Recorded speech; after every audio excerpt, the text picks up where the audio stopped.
പുതിയതായി അധികാരമേൽക്കാൻ ഒരുങ്ങുന്ന വി.ഡി. സതീശൻ സർക്കാർ ആദ്യഘട്ടത്തിൽ തന്നെ മാതൃകാപരമായ ഒരു വലിയ തീരുമാനവുമായി രംഗത്തെത്തിയിരിക്കുകയാണ്.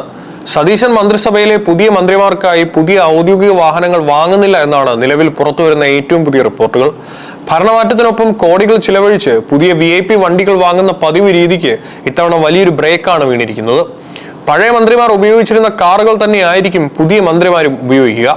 ഭരണമാറ്റം ഉണ്ടാകുമ്പോൾ മന്ത്രിമാർക്കായി അത്യാധുനിക സൗകര്യങ്ങളുള്ള പുതിയ ബുള്ളറ്റ് പ്രൂഫ് വാഹനങ്ങളോ പുത്തൻ കാറുകളോ വാങ്ങുന്നതാണ് സാധാരണ കണ്ടുവരുന്ന രീതി.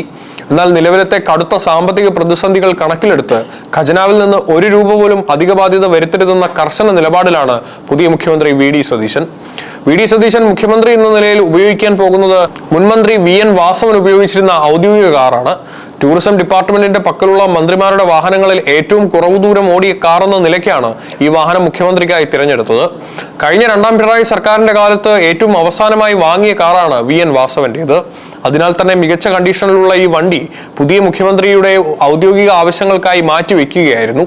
മുൻ മുഖ്യമന്ത്രി പിണറായി വിജയൻ ഉപയോഗിച്ചിരുന്ന ഔദ്യോഗിക വാഹനവും അതിന് അകമ്പടിയായിരുന്ന കറുത്ത കാറുകളും കഴിഞ്ഞ ഭരണകാലത്ത് വലിയ രീതിയിൽ രാഷ്ട്രീയ വിവാദങ്ങൾക്കും ജനരോക്ഷത്തിനും വഴിവെച്ചിരുന്നു. ഈ കടുത്ത വിവാദ പശ്ചാത്തലങ്ങളെ പൂർണ്ണമായും ഒഴിവാക്കാൻ പുതിയ സർക്കാർ തീരുമാനിച്ചു. മുൻ മുഖ്യമന്ത്രി ഉപയോഗിച്ചിരുന്ന കറുത്ത കാർ പുതിയ മുഖ്യമന്ത്രി വി.ഡി. സതീശൻ ഉപയോഗിക്കില്ല എന്ന് ഉറപ്പിച്ചു കഴിഞ്ഞു. ഇതിലൂടെ മുൻ സർക്കാരിന്റെ VIP ശൈലിയിൽ നിന്ന് മാറി തികച്ചും ജനകീയവും ലളിതവുമായ ഒരു പുതിയ ഭരണശൈലിയായിരിക്കും തന്റേതെന്ന് വ്യക്തമാക്കുന്ന ഒരു ശക്തമായ രാഷ്ട്രീയ സന്ദേശം കൂടിയാണ് വി.ഡി. സതീശൻ നൽകുന്നത്. ഭരണത്തലവൻ തന്നെ ഇത്തരത്തിൽ ലളിതവൽക്കരണത്തിന് തുടക്കം കുറിച്ചതോടെ പുതിയ ക്യാബിനറ്റിലെ മറ്റ് മന്ത്രിമാരും പുതിയ വണ്ടികൾക്കായുള്ള ആവശ്യങ്ങൾ ഉന്നയിക്കാതെ പഴയ വാഹനങ്ങൾ അറ്റകുറ്റപ്പണി നടത്തി ഉപയോഗിക്കാൻ സന്നദ്ധമായി മുന്നോട്ട് വന്നിരിക്കുകയാണ്.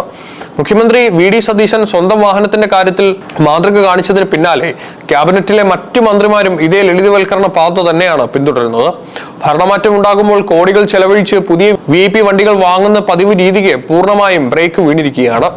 പഴയ കാറുകൾ നൽകുമെങ്കിലും അവയുടെ സുരക്ഷയിലും ഫിറ്റ്നസിലും യാതൊരു വിട്ടുവീഴ്ചയും വരുത്തില്ലെന്ന് സർക്കാർ വ്യക്തമാക്കിയിട്ടുണ്ട്. നിലവിൽ ടൂറിസം ഡിപ്പാർട്ട്മെന്റിന്റെ പക്കലുള്ള ഈ വാഹനങ്ങൾക്ക് ഏതെങ്കിലും തരത്തിലുള്ള അറ്റകുറ്റപ്പണികളോ കേടുപാടുകളോ ഉണ്ടെങ്കിൽ അത് അടിയന്തരമായി തീർക്കാൻ നിർദ്ദേശം നൽകിയിട്ടുണ്ട്.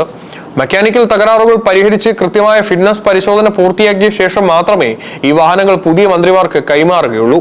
ടൂറിസം ഡിപ്പാർട്ട്മെന്റ് ഇതിനായിട്ടുള്ള നടപടികൾ ഇതിനോടകം തന്നെ യുദ്ധകാല അടിസ്ഥാനത്തിൽ ആരംഭിച്ചു കഴിഞ്ഞു. സംസ്ഥാനം കടുത്ത സാമ്പത്തിക പ്രതിസന്ധിയിലൂടെ കടന്നുപോകുന്ന ഈ സാഹചര്യത്തിൽ മന്ത്രിമാരുടെ വസതികളുടെ നവീകരണവും പുതിയ കാർ വാങ്ങലും പോലെയുള്ള ദൂർത്തുകൾ ഒഴിവാക്കണമെന്ന് പൊതുജനങ്ങളുടെ വലിയൊരു ആവശ്യമായിരുന്നു. അധികാരമേൽക്കുന്നതിന് മുൻപ് തന്നെ ഇത്തരം കാര്യങ്ങളിൽ കർശന നിയന്ത്രണം ഏർപ്പെടുത്തുന്നതിലൂടെ പുതിയ സർക്കാർ തങ്ങളുടെ മുൻഗണന വികസനത്തിനും ജനക്ഷേമത്തിനുമാണെന്ന ശക്തമായ സന്ദേശമാണ് നൽകുന്നത്. അധികാരമേൽക്കുന്നതിന് മുൻപ് തന്നെ ദൂർത്ത് ഒഴിവാക്കിക്കൊണ്ടുള്ള ഇത്തരം ജനകീയ തീരുമാനങ്ങളിലൂടെ വലിയൊരു രാഷ്ട്രീയ സന്ദേശമാണ് വി.ഡി. സതീശൻ പൊതുസമൂഹത്തിന് നൽകുന്നത്.